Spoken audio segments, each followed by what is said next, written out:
Pat, I have to ask, with all of his political background, with all of his experience, with his associations with Senator Moynihan, Governor Cuomo, and this almost uncanny, supernatural ability to retain information and organize it and call upon it whenever necessary, on the air or off.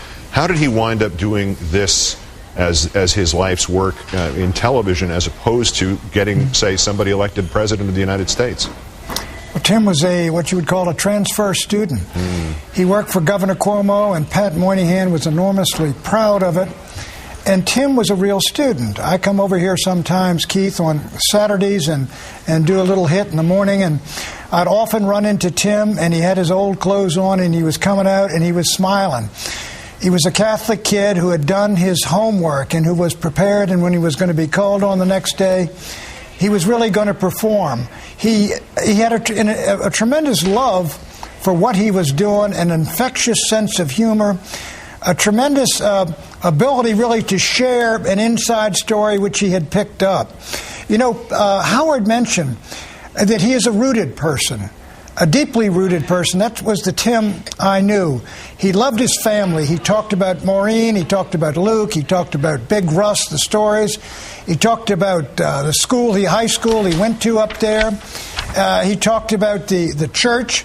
You know, we'd get together often on when we come up there for those Tuesday nights with you fellas, and he would come on the set, and I'd be on there with Barnacle, and he would start off picking up some part of the altar boys' liturgy, and we would have to pick up on it.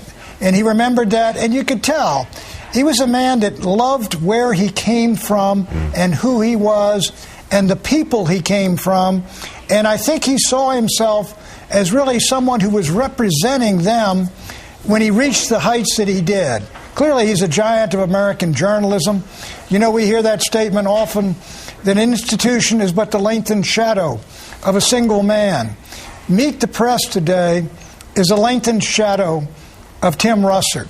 You know, I was on the other side during the 90s when I was a candidate a number of times, and you always knew you were going into the batter's box against the best. I would be down there in the library here rather than go into the green room, so I would be studying. And he would come in smiling, and how are you doing, Pat? And you're debating so-and-so, tell you a story or two or something that was up. And then you would go in there, and he threw them hard. He didn't throw them at your head. He threw them hard and high and hit right down the middle. He was as good and tough a questioner as we've got in this business. He turned Meet the Press into the appointment show on Sunday. And with due respect to our George and to Bob Schieffer, this was the place to be, and this was the show, and it was Tim Russert. And again, when we were back up there in New York, what you got is that infectious sense of humor, the laughter at what's going on and what people are saying. He delighted in politics. He never got stale or weary or cynical about politics. It was always something fresh and exciting, even though I'm sure this is way down the road in the number of campaigns. But he was a very memorable man, an unforgettable man.